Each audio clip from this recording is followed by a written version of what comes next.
ẹ kálẹ́, ẹ káàsán, ẹ káàárọ̀, ṣé kí ní ẹ kúrọ̀lẹ́ àbẹ́kú ìyálẹ̀ta. Justice for Timothy, bí ọ̀pọ̀lọpọ̀ tó ṣe rí ní lálẹ́, àwọn tí wọ́n nífẹ̀ẹ́ òdodo tí wọ́n fẹ́ kí a rí ìdájọ́ òdodo gbà lórí Timothy inú wa dùn. Àwọn tí wọ́n fẹ́ kí ẹni bí pọ̀ lórílẹ̀ inú wa dùn. Àwọn tí wọ́n fẹ́ kí àwọn ritualist kan máa dínkù inú wa dùn. Àwọn tó ní gbọ́mọ wọn ṣògùn owó, tó ní fáwọn náà ṣògùn owó, tó ní sírìn, tó ní ṣẹ̀ṣẹ̀ gbé inú wa dùn. Ṣùgbọ́n àwọn tó yẹ pé ritualist gan ni wọ́n tẹ́lẹ̀ tá a mọ̀, tẹ́rù ń bà wọ́n pé tó bá mọ̀ bá àwọn lọ́jọ́ kan, ọmọkùnrin yìí àbẹ́lòmí ìbí tiẹ̀ náà mọ̀ ní máa takú ti àwọn lọ́rùn báyìí bí ó sì takú ti Adédoyin, inú wọn bàjẹ́. Àwọn tó yẹ pé wọ́n wò pé wàhálà àwọn family Timothy nìyẹn, wàhálà àwọn bọ́ ìgbà tiẹ̀ pọ̀ lórí ẹ̀, ó ti kú náà, àmọ́ èèyàn tó ti kú, inú wọn bàjẹ́. Torí pé kò kàn wọ́n, wọ́n rò pé kò kàn wọ́n, let me put it that way, wọ́n rò pé kò kàn wọ́n.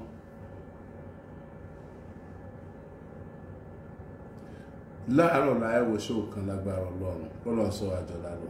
ẹni tó ń ká pátá káàkiri pátá àwọn èèyàn tó fẹ́ lò, wọ́n ká pátá káàkiri tó fẹ́ lò, àti wà kàn àti rí báyìí. Ṣé lórílẹ̀-èdè tán ti mú ẹni tó gé orí, tó gé apá, tó gé ẹsẹ̀,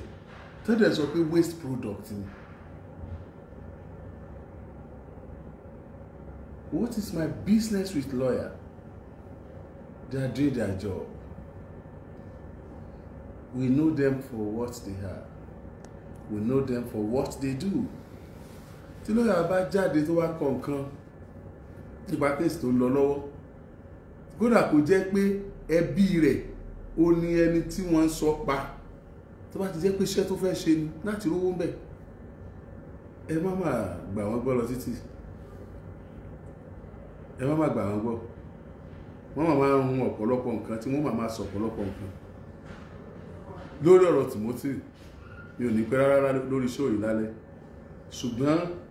màá tún dá síta àwọn tó tún ṣẹlẹ̀ tí mo gbọ́. Alákọ̀ọ́kọ́, kí ni wọ́n porúkọ ọ̀gá ọlọ́pàá yìí o? Ó yẹ kí n rìn. Mo bọ̀. Ọ̀gá ọlọ́pàá tó ń ṣe kéèsì Timothy.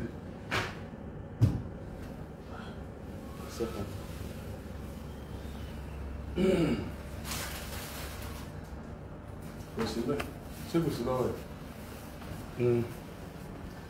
Náà lẹ́kùn dárúkọ ẹ̀rọ alẹ́kùn nílẹ̀.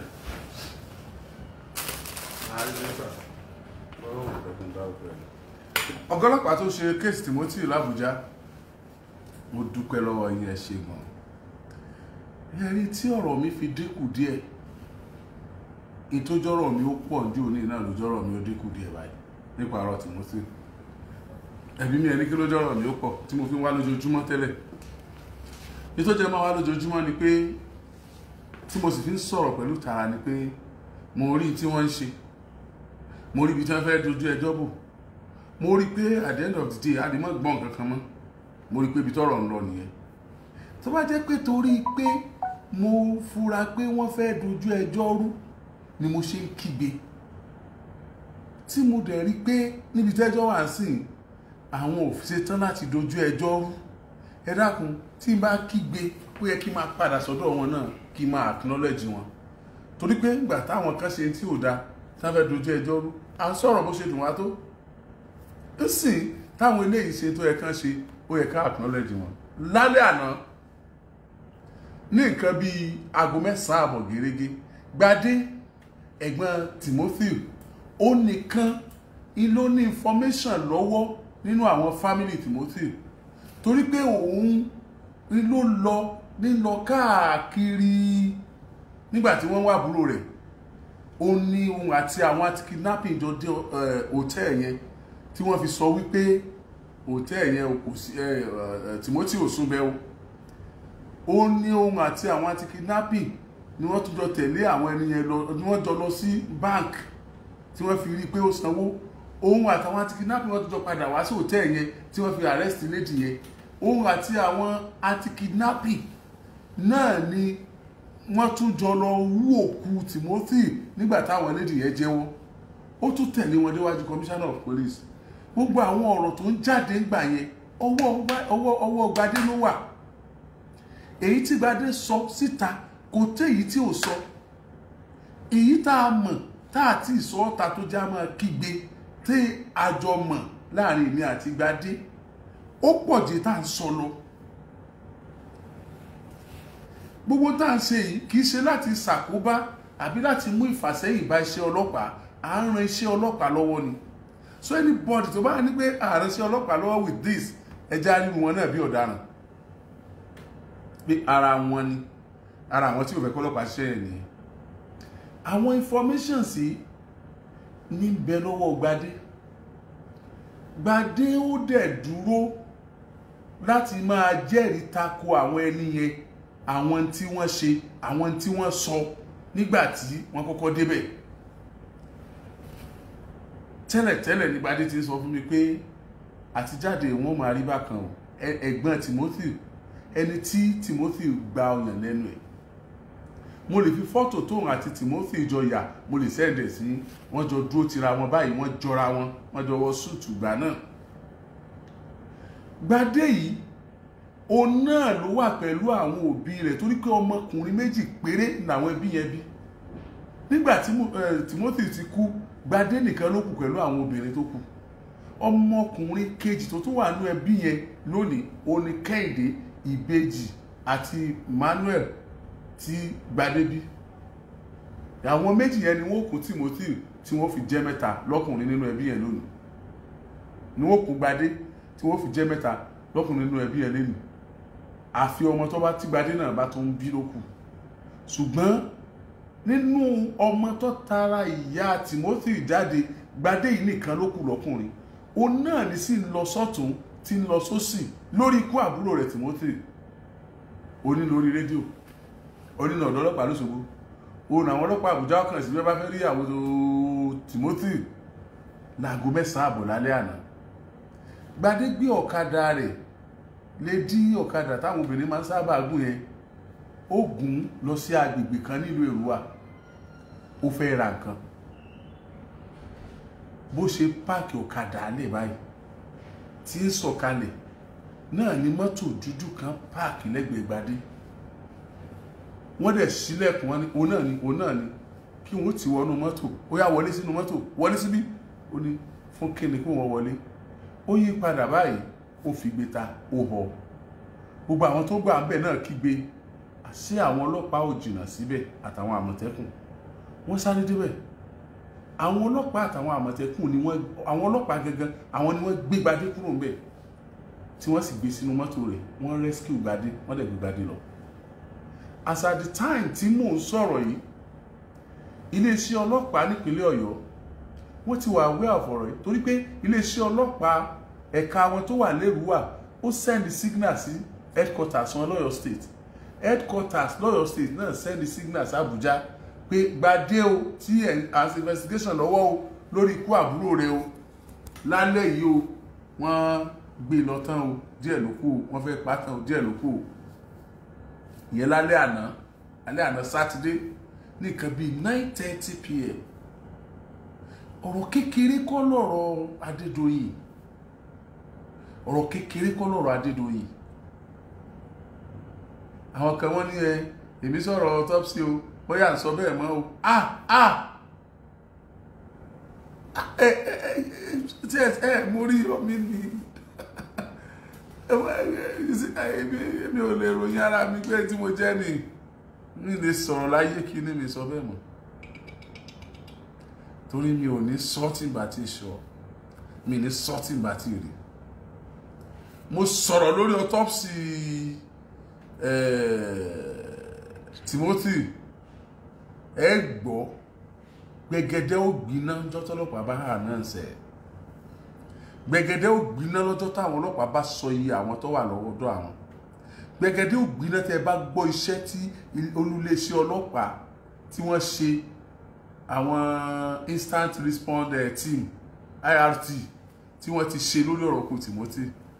tí wọ́n bá síta báyìí fún yín pé nǹkan báyìí láti ṣe o àwọn báyìí la mú o lálẹ́ ẹjọ́ náà iye àwọn báyìí ló wà lóòótẹ́ yẹn báyìí ni wọ́n ṣe pa àìtá ń sọ yìí báyìí ni wọ́n ṣe pa báyìí ni wọ́n ṣe pa ẹ̀rù Ọlọ́run bá yín ẹ̀rù Ọlọ́run bá yín mi ò síbẹ̀ o lọ́sọ̀ pa Timothy bọ́ tó dá mi lójú ni pé àwọn èèyàn tó pa Timothy ní táìmù tí wọ́n pa Timothy wọn ò lè di wọ́n wá kéré jù o bóyá àwọn kan wá wà lẹ́nu rẹ̀kún kankan wọ́n kéré jù o àwọn èèyàn tó pa Timothy ò lè dín ní 4 sí 6 àwọn tó pa Timothy wọ́n dín ní 6 let me put it that way ká tó di ẹsẹ̀ mú ká tó di apá mú ká tó di orí mú òkú ejò gan mọ́ ejò wèrè torí tá a fẹ́ gbà lára rẹ̀ nígbà tí èsì pa kì pàdánù ibi kankan la ní ìdí tá a fi pa wọ́n di bí bẹ́ẹ̀ kọ́ gbogbo tí wọ́n fẹ́ gbà lára rẹ̀ ní ó waste màá send receipt kan fún yín màá fún yín nọ́mbà mi lórí WhatsApp no ìyẹn máa pẹ́ lórí Facebook mi màá send receipt kan fún yín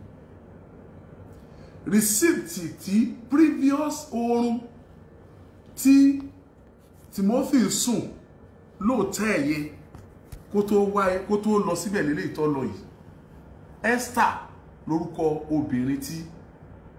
ó gba Timothy wọlé lọ́jọ́ náà màá send receipt yẹn fún yín nígbà tí wọ́n pa Timothy tán Esther yìí ló lọ sùn bẹ́ẹ̀dì tí ẹ̀jẹ̀ tó ń rin lára rẹ̀ ẹ̀jẹ̀ títí bí orí bẹ́ẹ̀dì Timothy sùn sí ẹ̀jẹ̀ rin níbẹ̀ tẹ́jẹ̀ pọ̀ ń bẹ̀ Esther yìí ló lọ dáná sun ẹ̀jẹ̀ yẹn ló lọ dáná sun bẹ́ẹ̀dì yẹn mattress yẹn kìíní kan o Adédoyin ṣe ritualist o kí àwa táwa wà lórí Facebook o kí àwa ọmọ bàálù kọjẹ́ o kí àwa ọjà àwọn ọlọ́pàá òṣìṣẹ́ wọn o Adédoyin kàn dálé sí ẹ̀yẹ bí Adédoyin kí náà ní ẹ sọ pé ẹ mọ̀ pààyàn ẹ sọ pé pààyàn ni kí náà ní ẹ sọ ẹgbẹ́ mo tẹnu mọ́rọ̀ kan mo tẹnu mọ́ orúkọ wọn lè wà nínú Lodgers book orúkọ wọn lè má wà nínú Lodgers book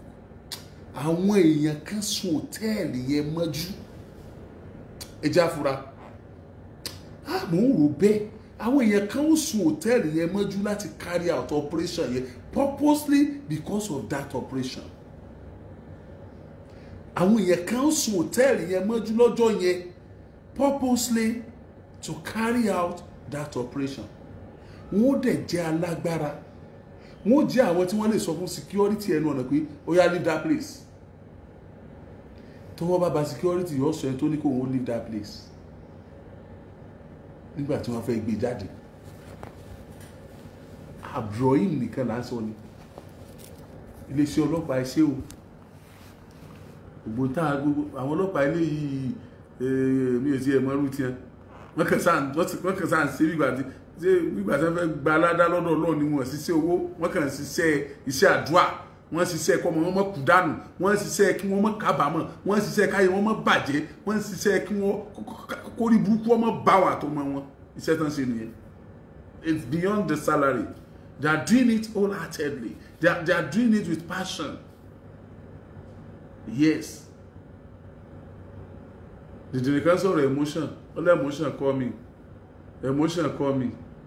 What are you telling me? Emotion wà lára ṣe wa. You don't know. We must entertain emotion in journalism. We must entertain emotion in broadcasting. Did you want to know? this is the reason, this is how we entertain emotion. Tó bá kàròyìn pé èèyàn kú ò gbọ́dọ̀ rẹ́rìn nǹkan ẹ̀rín ìbá bá ọ àbí is that not emotion that you show the emotion, you show the sympathy of, you show they see the apathy in what you are doing, that in tó ṣẹlẹ̀ gangan o gbọ́dọ̀ kárí ẹ̀. O gbọ́dọ̀ máa report pé èèyàn kú kó máa rẹ́rìn, o gbọ́dọ̀ máa report pé wọ́n bímọ kó máa sunkún, o gbọ́dọ̀ máa nítorí kẹ́ celebrate, o gbọ́dọ̀ máa fi ìbànújẹ́ sọ.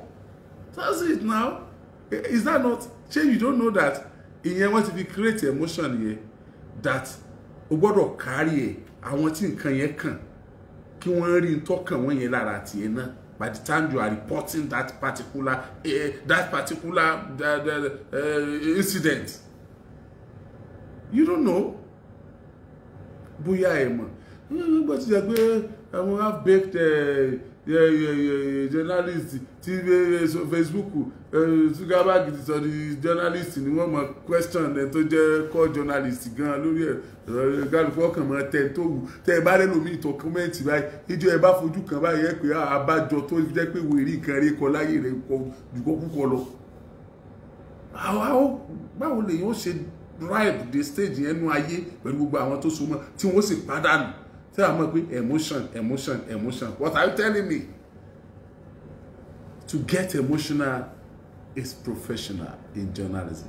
If you're asking for a professional way to deliver our job, they will tell you the emotion is part of it. When you wear the emotion of what happened to report that incident, you are a professional. When you negate the emotion of what happened while reporting the incident, you are not a professional. So if you feel it that I'm becoming emotional, I am wearing the emotion of what happened, I am professional in this job. Take it or leave it. Ẹ ṣe dárí àwọn kan sùn bẹ̀ mo ní sọ jẹ́jẹ́ ni o àwọn kan fẹ́ sùn bẹ̀ ńjọ́ yẹn because hey okú Timothy tèmi rí ó jàràpá kó tó kú ó jàràpá ó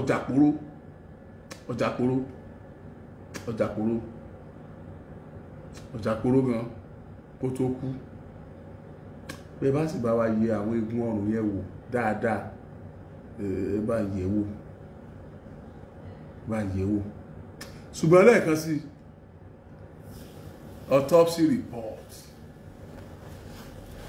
autopsy report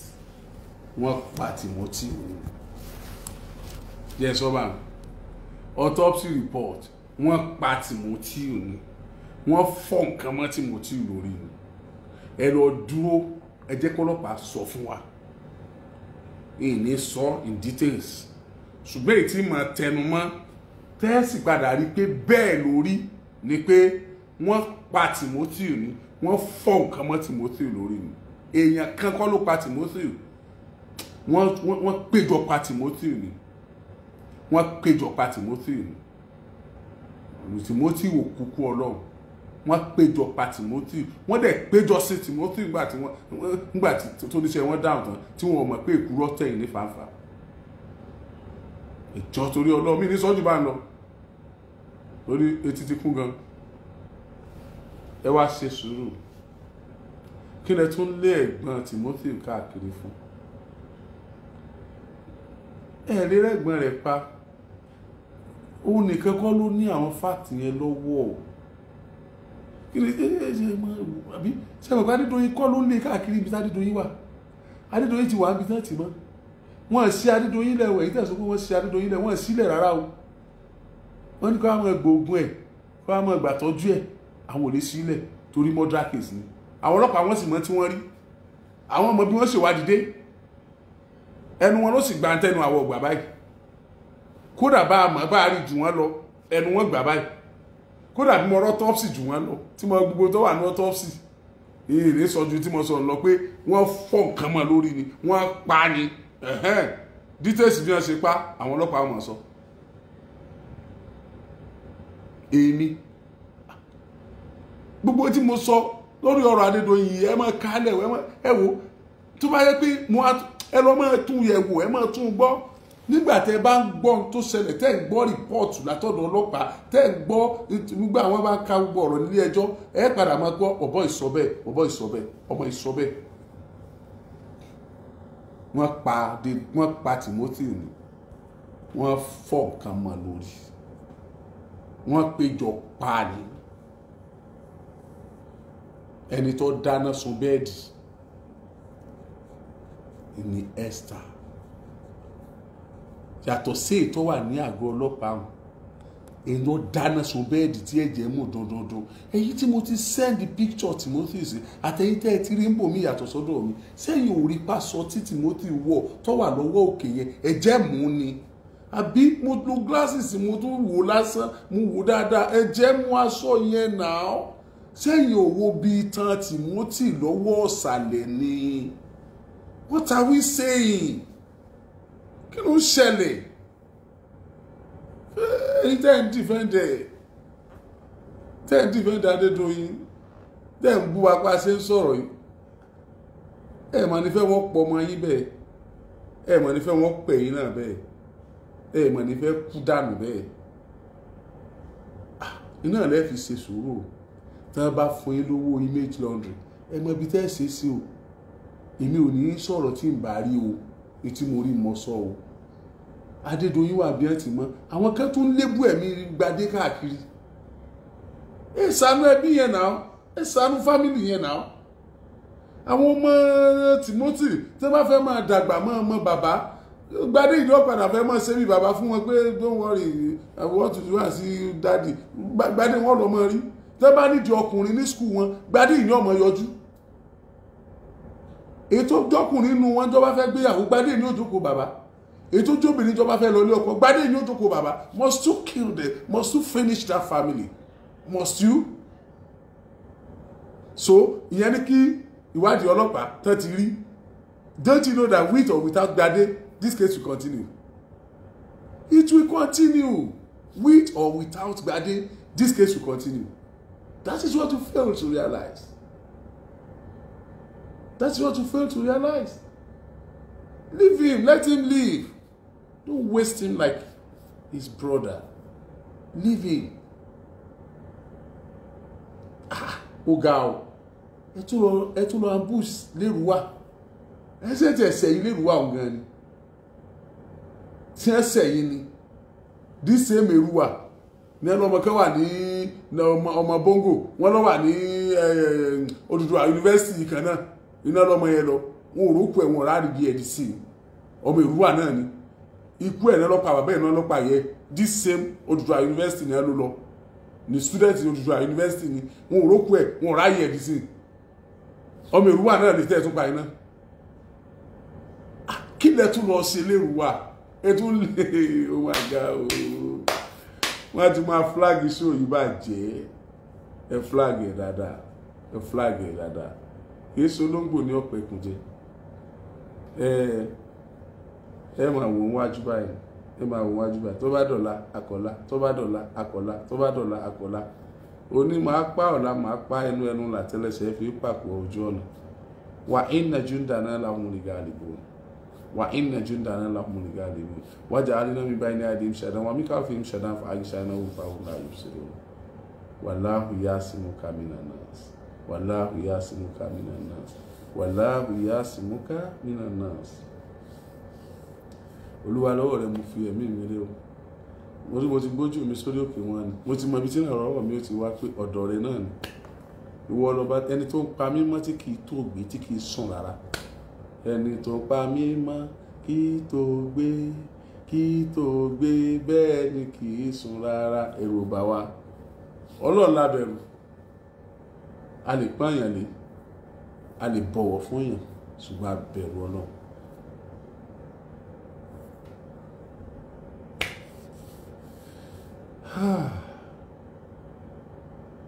ẹ já mọ ohun tí ó ṣẹlẹ̀ lọ́sẹ̀ tó ń bọ̀ yìí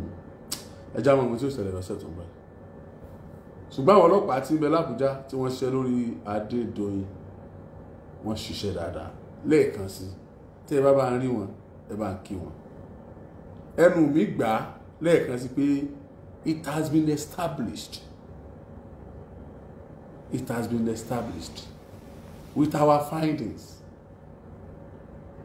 Our investigation has revealed that Timothy Adejare Adegoke was murdered. Kò fọwọ́ rọrí kú, kò kú, wọ́n pa ni, wọ́n dẹ̀ péjọpọ̀ pa ni, kì í Abdulrahim Adédoyin nìkan, àtàwọn